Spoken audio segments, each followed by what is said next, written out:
അടുത്ത മാസം നടക്കുന്ന CPIM സംസ്ഥാന സമ്മേളനം വിജയിപ്പിക്കാൻ ആഹ്വാനം ചെയ്യുന്ന EK നായനാരുടെ വീഡിയോയാണ് ഇപ്പോൾ സമൂഹ മാധ്യമങ്ങളിൽ ചർച്ച. AI സാങ്കേതികവിദ്യയുടെ സഹായത്തോടെ നിർമ്മിച്ച ആ വീഡിയോയിലേക്ക്. സലാങ്ങളെ, ഈ 100 കൊല്ലം കമ്മ്യൂണിസ്റ്റുകാരെ വന്നത്ര വരില്ലാന്നല്ലേ എവിടെല്ലാം പറഞ്ഞിന്? പണ്ട് എന്താ ഞാൻ മുഖ്യമന്ത്രിയായില്ലേ? VS ആയി, പിണറായി ആയി, നമ്മുടെ പിണറായി രണ്ടാമത് മുഖ്യമന്ത്രിയായുള്ളൂ. എന്തുകൊണ്ടാത്? ജനത്തിന് വേണ്ടത് നമ്മളോടും.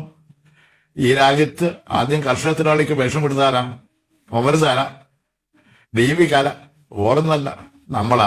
ഇപ്പൊ കേരളത്തിൽ 62 ലക്ഷം സാധനങ്ങൾക്ക് പെൻഷൻ കിട്ടുന്നുണ്ട്, അറിയാം. ഇനി നാട്ടിലെ വികസനം വേണ്ടേ? സന്തോഷം വേണം. അതെല്ലാം ആദിച്ചിട്ടുണ്ടോ ജനം വോട്ട് ചെയ്യുന്നു. ഇനിയിലും എല്ലാം നമുക്ക് നാട്ടിലെത്തിക്കണം. ആര് ബാധിച്ചാലും അതൊന്നും വകവെച്ചു കൊടുക്കണം. നമ്മള് പോരാടണം. അതിന് നമ്മുടെ പാർട്ടി ശക്തപ്പെടുത്തണം. CPIMന്റെ സമ്മേളനം എന്ന് പറഞ്ഞാൽ ജനത്തിനാകെ പ്രതീക്ഷയെന്ന്. നമ്മുടെ സംസ്ഥാന സമ്മേളനം മാർച്ചിൽ വല്ലത്താന്നറിയാലോ. നമുക്കത് ഉഷാറാക്കണം. നിങ്ങളെല്ലാം പാർട്ടിനൊപ്പം നിൽക്കണം. കമ്മ്യൂണിസ്റ്റുകാർ മാത്രമല്ല, നാട്ടിലെ ജനമെന്നാകെ നമ്മളൊപ്പം നിൽക്കുമെന്നറിയാം. അതുകൊണ്ട് എല്ലാവരും ചായന്റെ വെള്ളമെല്ലാം പിടിച്ച് ഉഷാറായ നാൽസല സഹാക്കളെ